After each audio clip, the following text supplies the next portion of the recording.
Well, folks, welcome to one more edition of Politics and Random. Egberto, Willies, your host. Thank you so kindly for being a part of the show. Where are all my peeps? I think there is a communication issue where a lot of people were looking at the rerun from yesterday. And guess what, folks? We had to do a little cut on the rerun to bring this into the fray. Anyway, folks, how are my peeps doing? Let's see. Where is everybody? Bear with me as I get all these things connected correctly, all the different live feeds set up, but we are doing what we need to do to get going. Anyway, we have a great show for you today. I tell you what, let me go ahead and start with, let's go ahead and let me make sure I get the stream going and the different properties loaded. Bear with me one quick second. We're running a little bit behind. You know how that goes sometimes. You think you have everything lined up and it's not as lined up as you had hoped.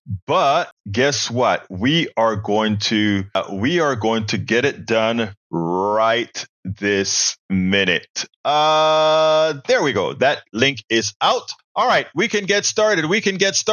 Lee Grant is in the house. How are you doing, Lee Grant from Montgomery County? We also have Bridge MC Peach. He says, I'm around here and there. Great to see you. Bruce Pollard is in the house. Eric Hayes is in the house as well. Hey, by the way, folks, we are also live streaming to Substack. So if you go to Substack, we've started the live.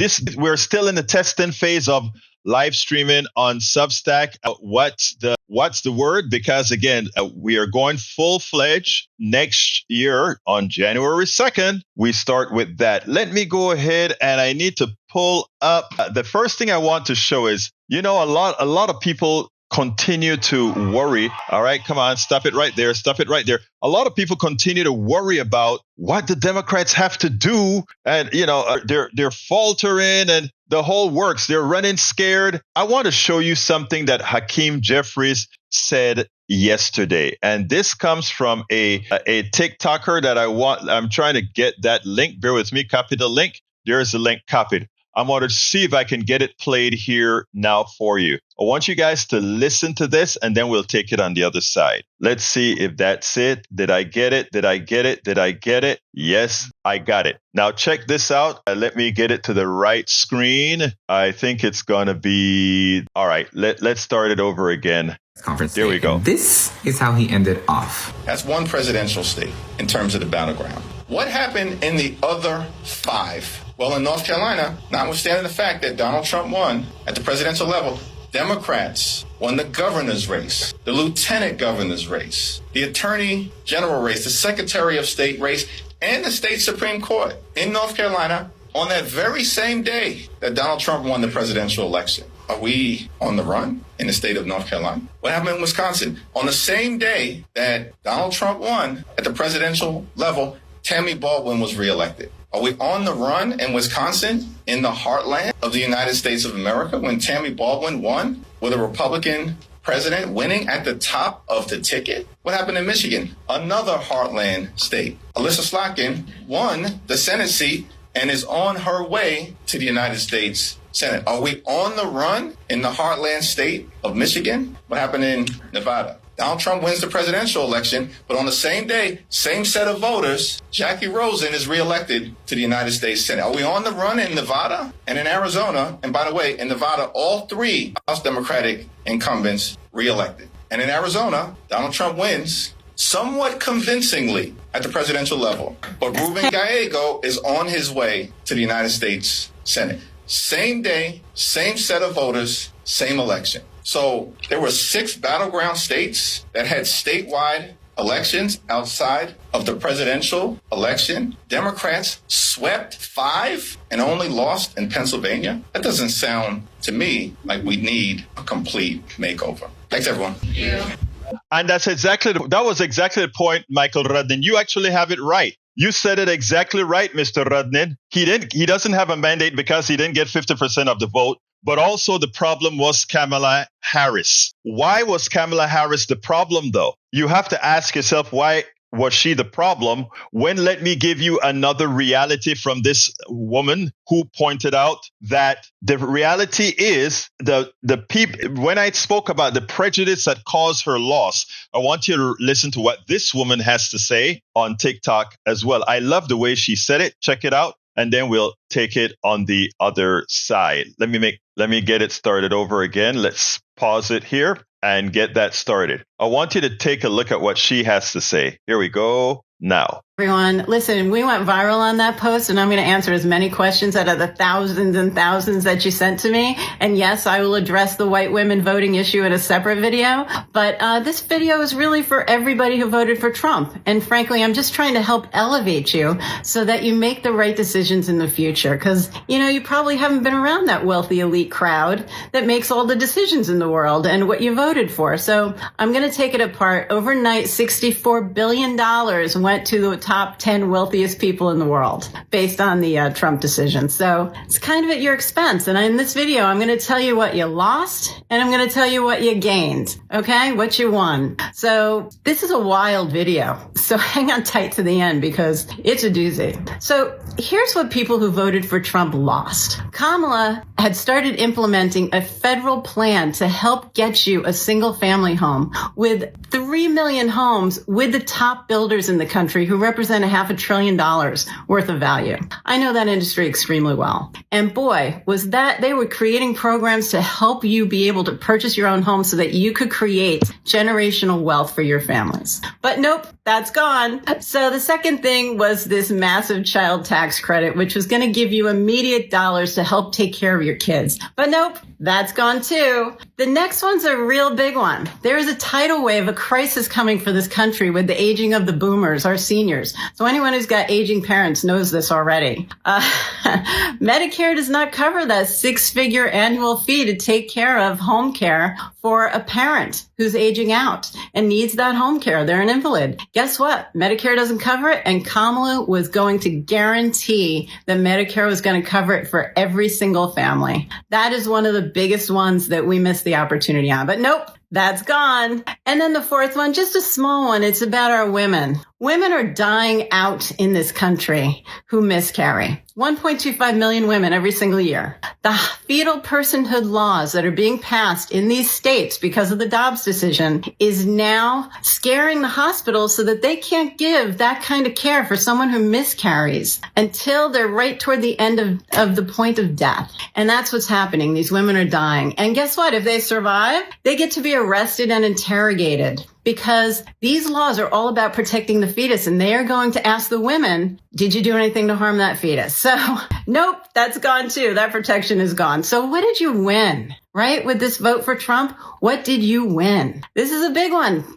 Elon Musk already warned us. There are dark days ahead. Social Security, Medicare, Medicaid are all going to be cut, so you get less money. Oh, and ding, ding, ding. What did you win? Deportation. Let the purge begin. Get the popcorn. That's what you won. So for all you men who were at these rallies that were all kind of into the patriarchy, well, when the fate of the world is at stake, maybe you step away from the glory hole and you read. Now, that answers the question right there. So it is interesting, right? These people wanted to stick it to the libs. They wanted to display the essence of their prejudice. And in the process of doing that, it's not, Kamala is a rich woman. Kamala has money. Kamala has means. Kamala will live a very happy life. She doesn't have nothing to worry about. But those people who voted for her, voted against her, who voted for Trump, not even 50% of the population,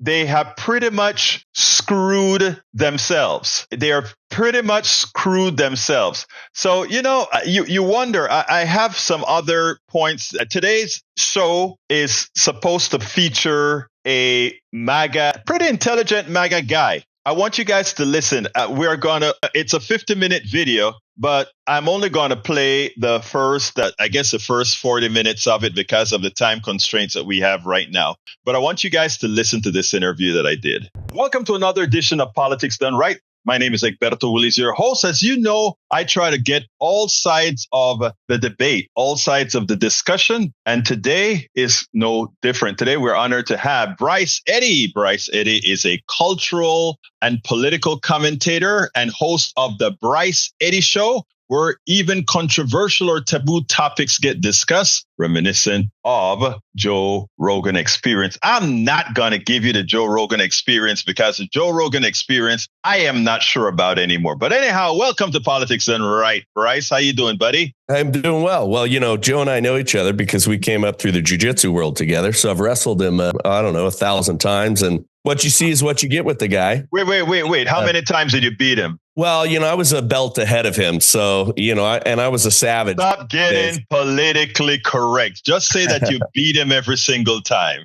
Well, you know, Joe's a good fighter, though, and I love him. Anyway, folks, look, here's what I want to discuss with you. I want to discuss several topics.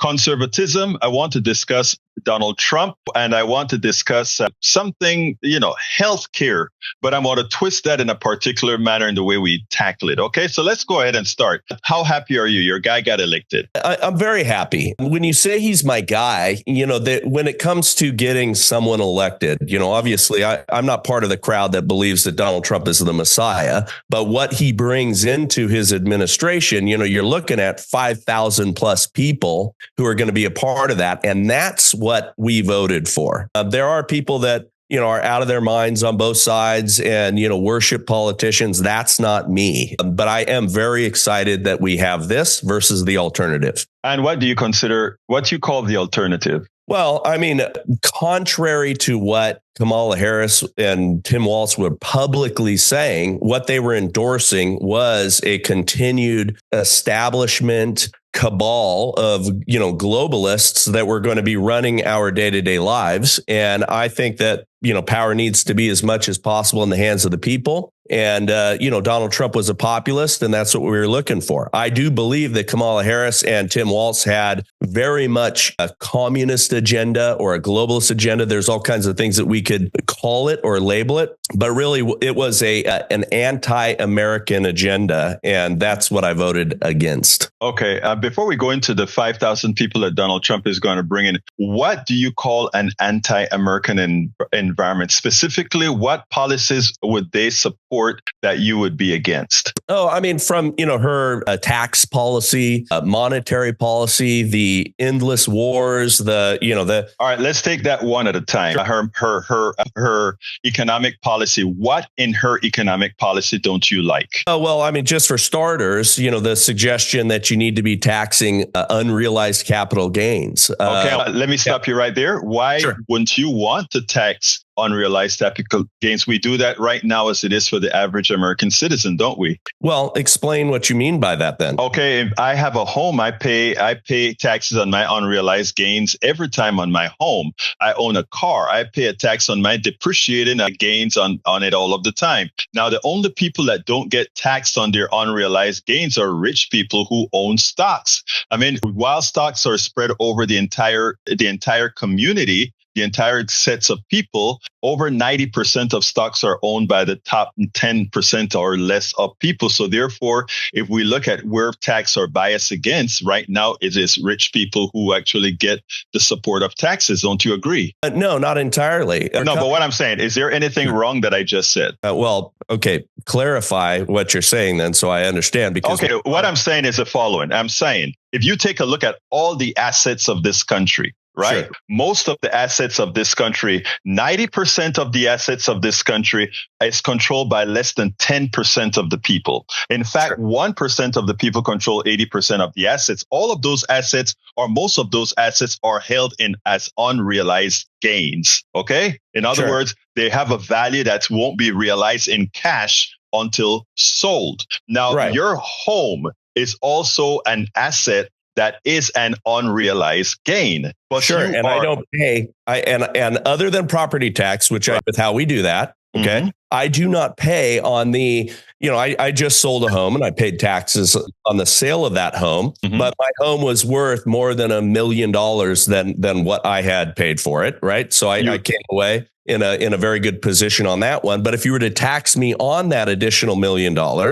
and of course, there, to a certain extent, property taxes do that, but not at that level, right? Right. But all I'm saying, what I'm trying to get us to agree on is that the middle class, no matter who is in office, and even based on what the taxes that Trump wants to get passed, it's the poor people that get stuck paying all these taxes on their on their wage earning and on their gains. And what I'm saying is that is an unfair tax system because it is not the working man who gets a tax break. Well, I mean, look, I think you and I, and this I find fascinating, but I think you and I can probably identify many of the same problems. I agree. But we probably have very different solutions to come about that. If we're talking about a fair tax system, my approach would be completely different than probably your approach. But we're both agreeing that. But I bet I could convince you that my way is probably best for people like you and me. I'm blessed and I'm moderately wealthy because I've worked my butt off. I came from a very, very poor circumstances, worked my butt off, and I'm worth a fair amount. And if I didn't want to work for the rest of my life, I didn't have to. So Bezos worth the money that he has. What's that? Is Jeff Bezos worth the money that he has? Yes. Now, why? That's very complicated, but billionaires, all right, and there's billionaires, and let's agree on this. There's billionaires that are on both sides of the political spectrum. And let me just tell you, I disagree with billionaires on all sides. I think whether you're a progressive billionaire or you are a conservative billionaire, you didn't earn it, but please correct me. Okay, yeah, I would love to get clarity on that. How did they not earn it? Let me explain. Because first of all, the collective wisdom of this country comes from us all. It comes from you. It comes from everybody in this country. I was a former employee of NASA contractors, etc. I was part of the people who built the space station that's up there right now. Jeff Bezos took a lot of the technology that we built collectively. And by the way, that you, Mr. Bryce, paid for. And thank you so kindly. You paid for that technology. We get Musk that comes in, and Musk goes ahead and puts a rocket in suborbital flight, something that we've been doing since the 1960s. And the media and everybody say, oh, he did a great thing. But he was working off the collective knowledge of all of us, things that were invented before and things that the government paid to create, whether by private contractors or in-house. But he made the profits off of all that realized gains of the stock that he sold for that. How is that fair? Well, all of us are standing on the shoulders of the people in generation. Amen. Yes. But that does not mean that the path before us is, and you'll have to tell me what your philosophy or core philosophy, if you want to go on and label it. But I'm a free market capitalist. Okay. Now what we have in this country is a corrupted version of capitalism. But I think that guys like you, and I say this with great respect, right, argue from an idealistic point of view, and we'll look at let's call it socialism, communism, some kind of idealistic philosophy, right? That means that, hey, we should all, share some kind of egalitarianism. And then they contrast that with a corrupted version over here. What we need to do is repair this over here. And I'll bet you and I could go down a tremendous list of things that we agree upon that are fundamentally corrupted, that I believe have been corrupted by government influence and government grift in the entire process, that puts it to where, we've destroyed small business, we've destroyed the middle class, but our solutions are not to go down a path where we're going to eliminate people being able to be wealthy. No, I don't want. Let's say you're worth $20 million. I don't know what you were, but let's say you're worth $20 million. I don't have a problem with you because that's peanuts. Okay. $20 million, peanuts. It's for a lot for a poor person. It still puts you in the upper 5 percentile or probably a little better than that. Okay. Yeah. Well, I mean, you're in the top 1%. I mean, the minuscule percentage of people on Earth. I'm not. I'm a political activist all the way. So I gave up everything. So for this, but what I'm trying to say is the following. And I think we would come down in the same place if we actually looked at who's at people's worth. And my contention is, I don't know a billionaire, whether Bill Gates, Jeff Bezos, or Elon Musk, that's worth the billions that they have. And my contention is that they made it off of our backs. And in other words, I think if we were to, Jeff Bezos can't program a computer worth hell, but his systems are based on computer systems. Elon Musk is one of the worst programmers,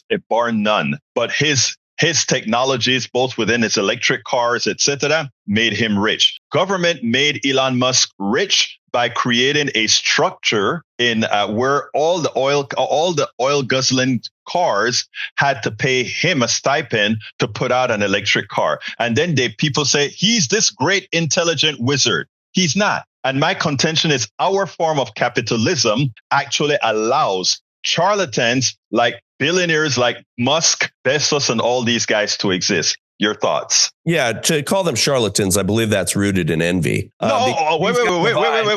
my brother. I swear to you, and I just want I want to be clear. I don't have envy on any of that, because if I chose to be like them, the knowledge base here is enough to do that. The thing about it is they chose the capitalist format. I think the capitalist format is nothing but antiseptic slavery, but we can discuss that further later. Well, sure. Listen, I mean, I own a cigar lounge in town. I am a terrible bartender. I hire bartenders and I pay them, the market wage, and I take care of them and I give them big tips and I treat them well and I give them bonuses and I'm kind to them and they make great drinks and I'm a lousy bartender. So, but that's good. I don't understand how you would suggest that because Elon Musk is not a terrific programmer, him taking capital, from multiple sources, including taking advantage of government programs that politicians like the Clintons instituted or Barack Obama instituted. All of them are corrupt. Right.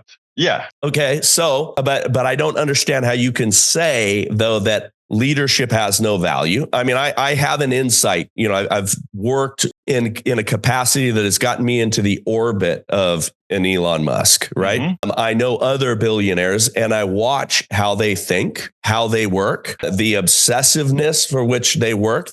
Many of them have tremendous leadership ability. They have gifts that God my brother, however, my dear brother, I don't care what leadership they have. They couldn't do it without the technical abilities of those who actually, the engineers and the scientists that did it. Those people are not compensated relative to the people like Musk at all. And that's all I'm saying. I'm saying there should be equity somewhere. And you're asking me, what is that worth? I don't know what it's worth. That's probably above my pay grade. But what I know it's not worth is $1 billion. Because again, no one by themselves. In other words, if any one of those people your bartenders are happy with you. Because we are talking nominal types of monies here. But when we get to Americans don't understand what billions look like. They don't understand what the super wealthy really looks like. And that's why we can get conservatives who will support voting against their interests, in my humble opinion. But I leave that with you. Let's close out this section on billionaires by me asking you, what is it that you think? Why is it that you think they should be able to extract that percentage of the economy when their worth isn't commensurate with that? Well, because I just fundamentally don't think you understand what they also do for our economy, our way of life, our lifestyles. I will extend it. Tell me what they do. I'm sorry. Do you own a Tesla? It's an amazing vehicle. I don't, by the way. But he didn't build it.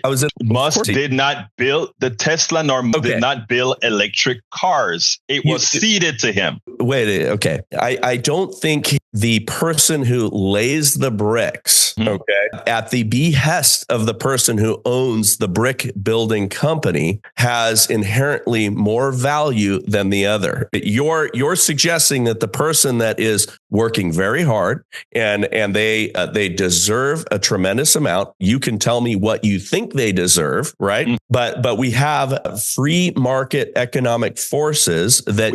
Sorry. Go ahead, sir. We do to it. We do. Now, you and I could agree, and we could probably spend hours talking about how I would restore more balance to small businesses, because we have government interference that has allowed for some of the mass collection of wealth and picking winners and losers. Okay. There has been many government forces and collusion, especially right now in a corporate. An example of that, please, sir. I hear that a lot on the conservative side, and I've never heard a conservative tell me what. Say it again. There used to be tens of thousands of small banks around the country. I agree. After 2008, we destroyed that in favor of big banks because the government bailed them out instead of letting them suffer the consequences. That's not what happened. And that's a big thing that concerns me when we put it that way. We have to remember that at one point, our banking sector went, the fault of this is not Ronald Reagan. The fault of this is Bill Clinton. When we Stigley, when we went ahead and pretty much merged the investment side of banking with the regular side of banking. They went ahead. It goes back 100 years before that, though, brother. Right. But what we did, and this is where I think maybe we could agree, we stopped we protected bankers against the decisions that they were making. Bankers used to loan their own money. It was a collection of wealthy people that came together with capital and interviewed the people in their community. They were very much community based. Okay, Bill over here is going to be able to pay it back. We're going to take a risk on Bill. We're going to do this. We're going to give him a loan. He's going to build this business. He's going to pay us back. We interview him. We know him in the community. We did that. Once they removed that and the bankers were too far from it and the government protected them against losses, and then the government also forced them to lend to people that could not pay it back. That part isn't true, but continue. Well, of course it's true. It's not true at all. I mean, of course, we had that. How do you think 2008 happened because of something called the derivatives, and the derivatives fully. It's a locked up system where insurance A was dependent on insurance B, C, D, and then it gave into what we call in software company the deadly embrace. So that's what happened. But you're forgetting that they loaned to people who could not afford. You know what?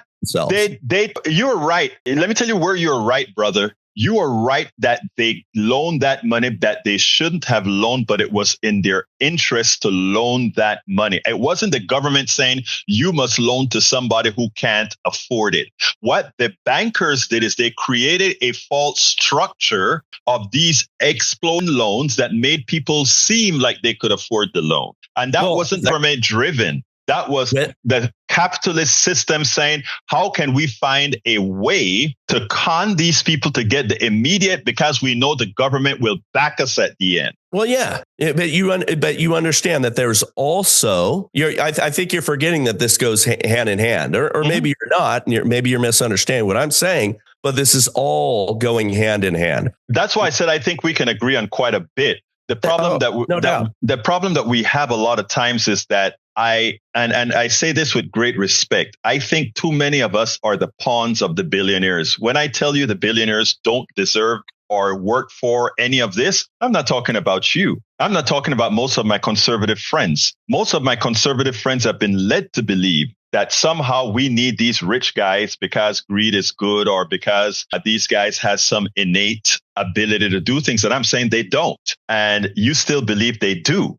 No, I do not believe in, and I want to hear some of your solutions, because I don't want to leap to all the conclusions based on what you've already said. But no, I believe that free market capitalism is superior to all other forms, even if it has inherent problems. I think most of the problems come from what has happened with government interference and the manipulation of our government and our state taking too big a role in these sort of things in favor of the billionaire class, or call it the oligarchs, call it the globalists, because I think we have a big push there. I think that is who our enemy is. I do not think it is all of the people the billionaires, the drivers of wealth, because they do drive wealth. I do not think that you lay it at all of their feet. And I do not think that we create a structure where you artificially bring the government in to create an egalitarianism or anything like that. I think that's where you get people starving. Okay, now let me point this out, because you said you wanted what my view was. And I spoke about this on my KPFT program, 90.1 FM this morning. And I said the problem is that you start at capitalism, I start at free enterprise. Okay, capitalism and free enterprise are not the same thing.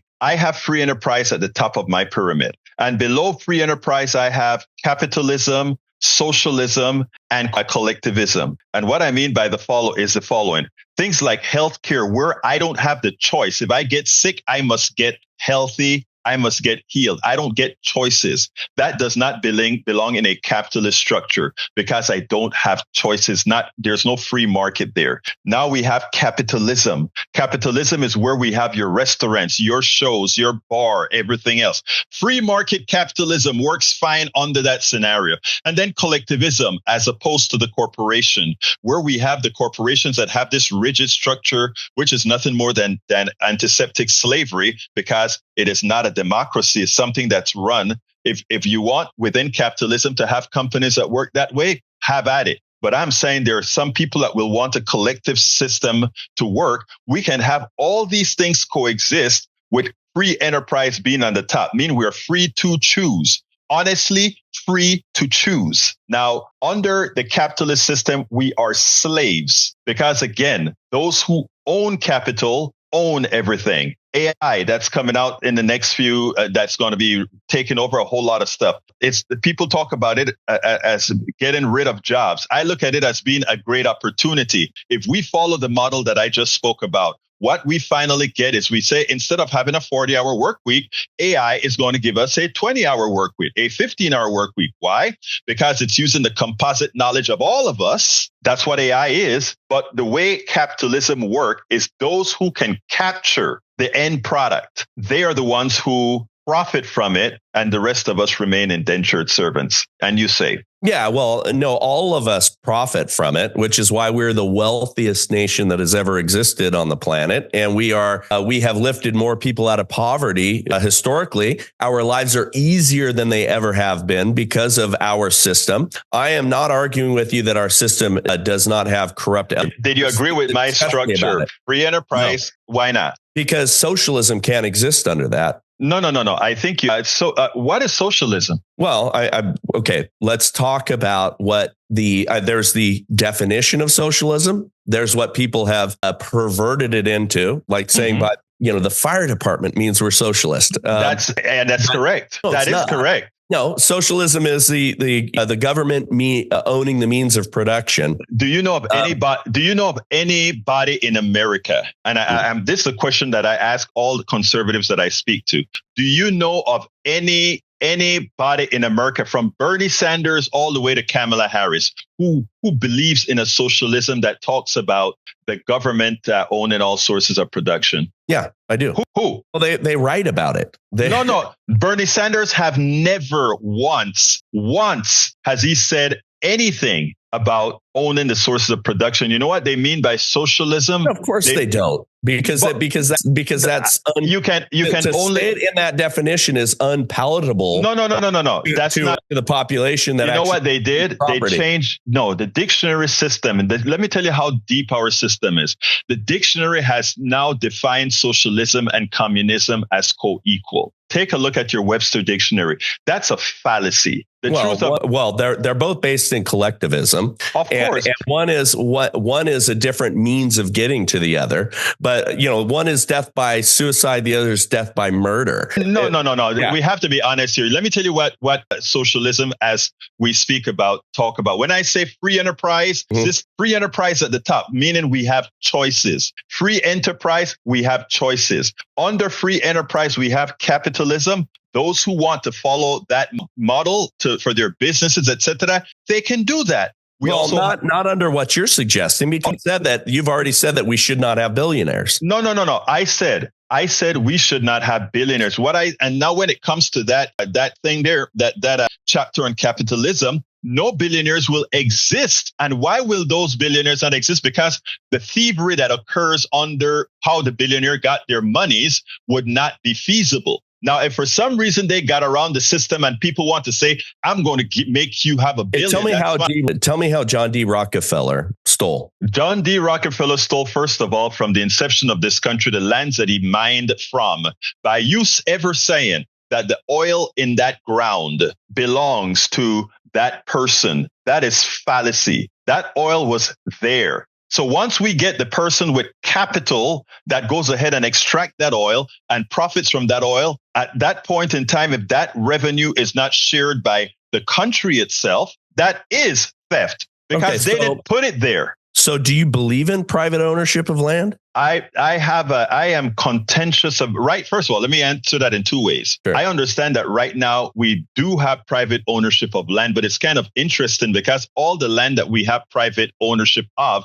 is this way. I stole this thing. Now I own it. And now I can do whatever I want with it. That's one way of looking at it. That's looking from the. How does one? I own 10 acres up the road here that I'm going to build a house on. Right. How did I steal that? Well, you didn't steal that land. You're a part of a structure that's already in existence. But the people who sold that land and the people who acquired that land in the first place, the generation one of the people who came to this plan and says, I take this land in the name of either the Queen or in the name of the United States or whatever. At that point, it was a homesteader, and I right. But what I'm saying, the homesteader that you got, right? And this is what I think we need to be humble about.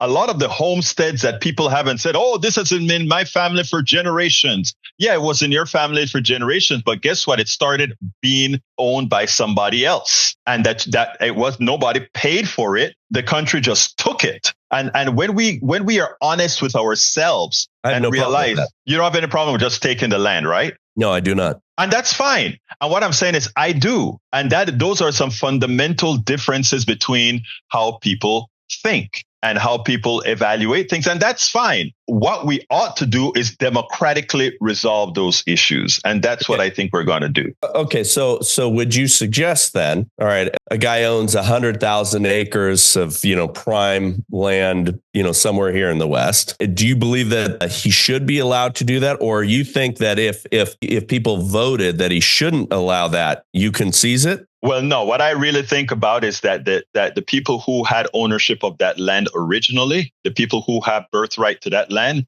at this point in time should start the process of suing those people who. How do you measure their birthright? I mean, are we talking indigenous people? Yeah, I do.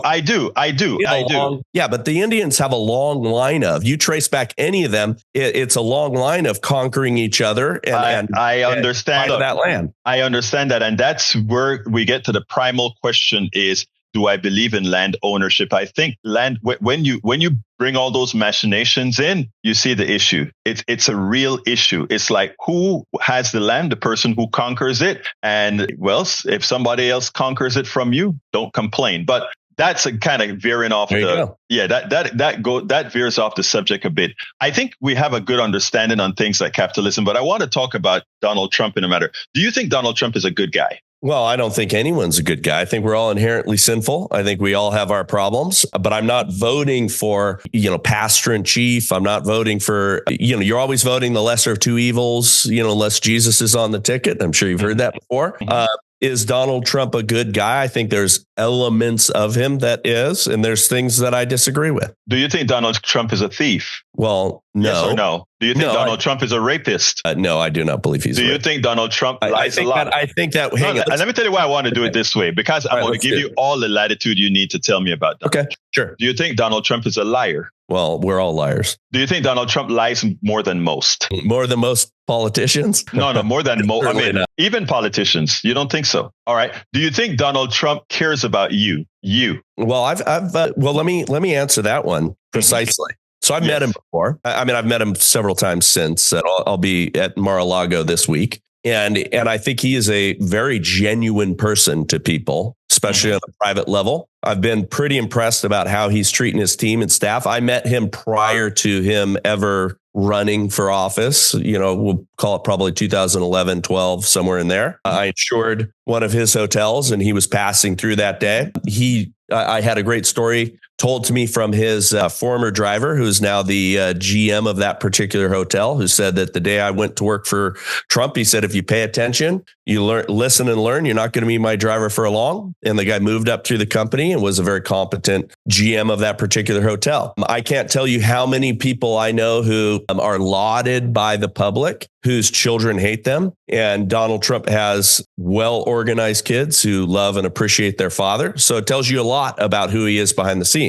I think calling him a rapist or, things like that based on E. Jean Carroll, who had zero credibility. There was nothing about that was credible in her arguments. There was nothing about that trial that was fair to Donald Trump, including not being allowed to bring in evidence about her character in the process. And I think we have a problem when we have that much lawfare against an individual like Donald Trump or many people in this administration. We've also diminished and devalued actual rape victims and things like that by the lawfare that they promoted against Donald Trump. And all of those things are falling apart and disintegrating as we speak because the jig is up. Actually, why do you say they're falling apart? I mean, they're going to fall apart because he's president. America chose to elect him again. Well, right? They were falling apart prior to that. Well, no. Wait, just based alone on some of the novel legal theories that they used to prosecute him, or things where they had to change the law in order to go after him. Whether you like him or not, you have to, as a rational human being, admit that there were lawfare actions against him. It was going after a political opponent. Whether some of those things, we elevated misdemeanors to felonies using all kinds of artful legal shenanigans. You have to see that. And I don't believe Donald Trump is Jesus Christ or my Messiah. Well, I don't agree with you that these things were elevated unduly because it's been done a whole lot before. Wait, Alvin Bragg and others ran specifically on the idea that you elect me, I'm going to do whatever it takes to go after Trump. Well, I think Trump does the same thing too, right? No. You don't think he did that? You don't think he did that when he said he would arrest Hillary Clinton, and he said that on stage for all of us to hear? You don't think he did that as well when he did it with the FBI director? You don't think he did it as well when he actually, as he's running right now, said it's going to be retribution at the next election? So what I'm saying is let's not play the side of this equality. They both do it, but let's talk a little bit about this. Why is it that he's surrounded with guys like Pete Hegseth, defense secretary, this guy that his own mother thinks he is an abuser of women? Why is he that he's around somebody like Gates, who we know for a fact is a dope, sniffer, as well as All right. Tell me how we know that for a fact. Because again, okay, let me back up because I'm glad that because I know Matt Gaetz. No. Let me tell you, I'm glad that you asked that. Okay, given the evidence and that has come out, the people who've said they've been with him doing these drugs, etc. Given that conservatives on the floor have seen some of the pictures of Gates crushing his Viagra with I don't remember what else it was, and talking about it and showing them the women. Again, these are conservative Congress people. I've seen all of these things.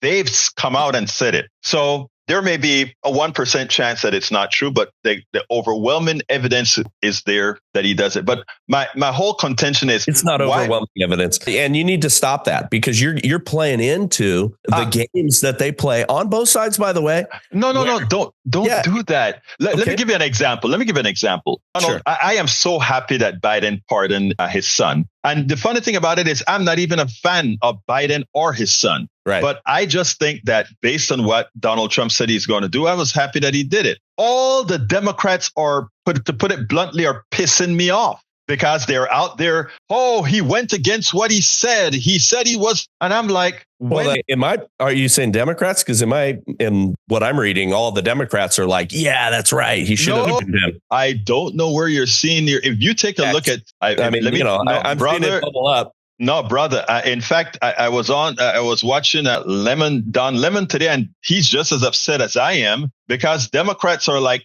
little punks with their tails within their legs that are there saying, "Oh, he went against his word." No. Well, I'll take your word for that. I'm seeing hundreds saying that they're happy that he did. So that is one of.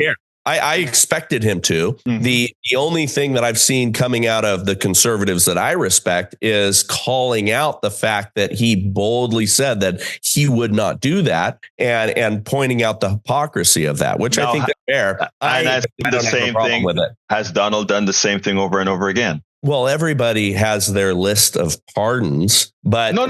That's not what I mean. He pardoned him for things that he did or may have done. Versus, people are trotting out Jared Kushner's father, who served time for the things that he was pardoned for. Not an open-ended. Now that part is true, pardon. Brother. That part is true. But I mean, given that he only has about 50 days or so in the House, I am all for what he did, and I'm telling you this because what I want him to do next is to pardon everybody in the Justice Department. Because again, it's not going to happen, but I wish he would. That said, my concern about this is, do you have children? I do. Okay. How many kids do you have? 3. Any women that are kids? All daughters. Oh man, that's your fault, right? I love it. I have a daughter. I love it. These girls are the best to her heart. 21, 20, and 15. Oh man, you're really in those trouble ages right now because all those boys are looking at your beautiful daughters. My oldest just got married, and she married a great guy, and I love him to death. Well, you know what? You're a lucky man. You're a lucky man.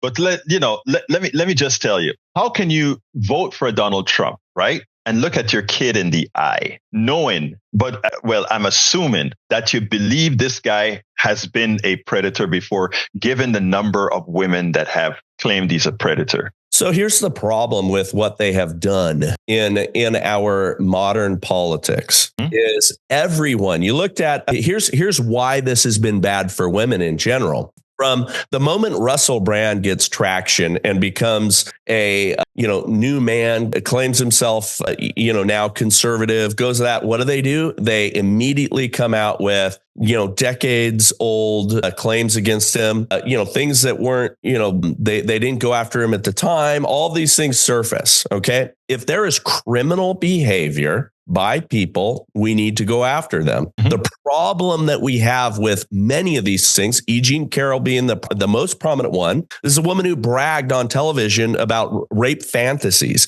This is someone that had zero credibility and in front of a jury in an area where it's 90% a Democrat, he was convicted of, civil trial, right? Not even of rape, but the judge from the bench says that, basically it was rape. All of that stuff makes it to where you're not going to be believed. My question to you. All of the same thing. Hang on. I have personal insight into what they did. Congressman Madison Cawthorn is one of my very good friends. Mm-hmm. He was out here for my daughter's wedding a few weeks back. We spent a lot of time together. I know him well. I know him as well as anybody. They paid one of his friends $200,000 to get pictures and give a password to his iCloud account so they could pull pictures and take them out of context, including one of which was him with a couple of gals, him being draped in lingerie that was when he was 19 years old on a cruise ship game show with his family in the audience. And they pretended like he was a sexual deviant based on that. They do this to everyone. And on all sides. Mostly on all sides. But I would put the balance of it, and I'll tell you exactly why, is because conservatives tend to generally have more Christian foundational underpinnings. Thank you for making the segue because... let me just finish this sentence. Yeah, go ahead. Is they know that gets to us and destroys credibility, okay? So they'll attack us with those sort of things. I mean, the second anyone on our side runs for anything prominent or gets pushed up for anything prominent, immediately. And that's not what the conservatives generally do. And we know by Bill Clinton and JFK and everybody else, people in powerful political roles and positions are certain personality types, get compromised by deep state actors, honeypots, All of those sort of things exist in politics. I wish it didn't, but it does. Now, let me tell you, I can refute everything that you said with respect to the number of memes that come out that are misleading, etc. The right wing has a much bigger machine. In fact, it is paid for. While on the liberal side, unfortunately, we don't have the investments for that. The $1.2 billion that went to Kamala went to all those high price elitist guys on the coast. So the real stuff comes from your side. But let me ask you something about Christianity, because sure. You're a Christian, and I will never question your faith. I think, I listen to the way that you talk about your daughters, and I can see the love that you have for your daughters, etc., just like the love I have for my daughter. But what concerns me is how the way many conservatives operate. It is for them only, meaning for their insular families only. Let's go ahead and take a look at, first of all, I don't understand, and I don't think there's anything that you've been able to say today that convinces me that your vote for Donald Trump doesn't present a problem to your daughters, okay? Whether they say it or not. Somebody that is on tape talking about grabbing women and taking advantage of women. I'm not talking about hearsay now. I'm talking about what he said. Your daughters, in my humble opinion, even as they are within your framework, there's something in the back of their heads that are going to wonder, how can this guy be the president of the United States? And their sons have to wonder, are we justifying the abuse of women by men just of what this guy said? Before I let you let's go on what he said, though, because you're mischaracterizing. No, not. You're turning it into sexual assault when he said a fundamental reality and truth. If you are a powerful celebrity who's incredibly wealthy, women throw themselves at you and will let you grab them by the nether regions. I'm not. That's what he said. It doesn't. I'm not advocating it. Obviously, no. I know that's what mischaracterize. I gave you sexual assault, Brother Bryce. I gave you your kudos as a Christian. Now I am confronting you with non-Christian acts, okay, by this guy. Well, I'm not considering that a Christian act, but I get it, sir. I understand. I honestly understand. What I'm saying is you cannot make this guy any type of moral person, no matter what you try. I don't. Okay. And that's good. I'm glad that we're at least there. Okay. Now, what I'm saying then is to put this guy in the highest elective office. It does something, not maybe immediately, to the psyche of children, because we have now moved the pole. We've moved it. But biblically, right, the things that is supported, I know you know your Bible very well. We should not be treating the foreigners the way we treat the foreigners right here in this country. We should not be doing, if we are biblical, the things that we are doing in this country today with regards to healthcare, we shouldn't be doing. The things that we are doing with regards to childcare, we shouldn't be doing. And I don't see, capitalism is in direct contrast with the Bible. Capitalism in healthcare, capitalism in all these other forms of social things that we need is in direct conflict with the Bible. And in some of your foundational material. Oh, I can prove that. But go ahead. Why is it not true? Okay, you're pretending that the concept of business did not exist in biblical times. No. Jesus, in fact, when they had business on the Sabbath, went and tore down the whole thing, right? Okay, wait. You're talking about the temple. Right, exactly. Yeah, money changers in the temple is different than what we're talking about here. You're pretending that they didn't have tent makers and fishermen and all the people that sold their goods in the marketplace. What happens on your side is you take the idea that we need to care for the poor. Yes. And you overlay on top of it the responsibility of the state to do that, which is not what Jesus talked about. No. He's taking our money voluntarily and giving to the poor, which I give hundreds of thousands of dollars a year. Like I said, I think you're a good person, but I think the thing about it is, as a society, there's a difference between a society. We have a society for a reason. Society is that together we do things better and more effectively. And I don't want to depend on your generosity to have a society that was built by a whole bunch of folk that has some aberrations in that society that has to be mitigated via what taxes do. Yeah. Here's our conflict. You believe And this happened in Europe. And Europeans do not give to charity like the U.S. does. And the reason being is because they have been told and conditioned forever that the state and it's their responsibility to take care of things. So you were thinking, I need my neighbor across the street. Yeah, can endorse the government to come and take the money by force from me to care for the poor. I love the way you say that. Take the money by force. No, Jesus said, "Give unto Caesar that which is Caesar's, unto the Lord what is the Lord." So if we want to be technical about it, there's nothing about theft when we talk about taxes. Taxes are done by a government that is freely elected by and for the people. So therefore, that stuff about the government wasn't in Caesar's day. I know it wasn't then, but now it is. Well, don't confuse it. But here's the deal. Here's the deal, and which is very important, right? You talk about Europe. Europe has a much more humane way of handling healthcare. Europe has a much more humane way of handling social welfare. And the thing about it is that's why people in Denmark are much more happy than they are here. And that is quantifiable and verifiable. So in a homogenous society, right? It doesn't have anything to do with it. Sure it does. No, it does not. It scales. The thing of it is, it scales better. Highly educated society. No. It scales better. And when it comes to education, what we have been trying in America is to uneducate people. That's why we don't believe in critical thinking anymore. We don't want people to think too much. Yeah, that's why we need to get rid of the Department of Education. Would you agree on that? No.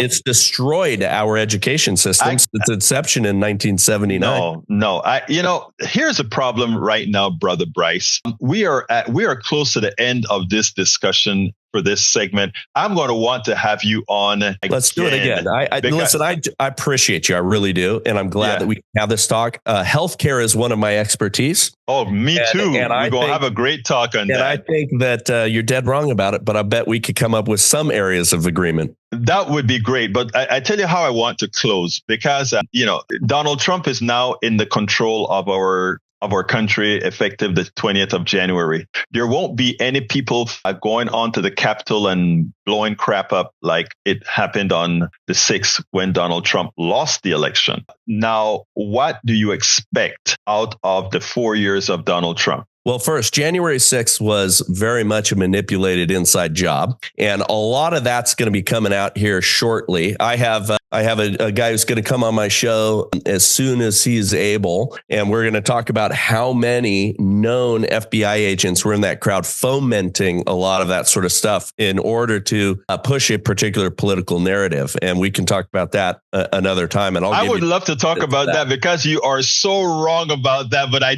definitely want to talk to you about that, because what I see is an alternate state of reality that we have to come to agreement with. And the problem is that there's a lot of good Bryce Eddy. Let me be honest with you in closing, Bryce. I don't know how much of the stuff you say relative to Trump you actually believe, because after speaking to you for almost an hour, you're a damn bright guy. You are a very smart guy. And my concern, in doing media, the same that you do here, you are very well funded. We are not here on this side. And my thing is, and I say this, I'm not wanting an answer. It concerns me that we have very smart guys like you out there that are telling this story and that are effective in telling the story. Because I think, and I say this with respect, it's really a danger to the country. But we will talk about this. We're going to talk again, and I am talking about soon, because you are one conservative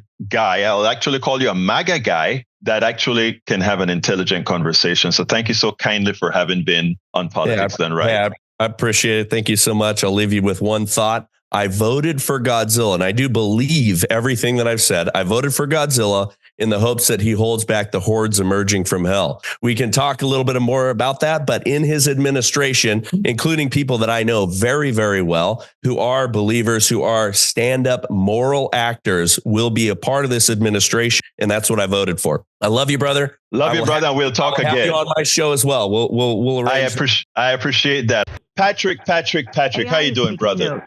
I think that we're a little bit over on time.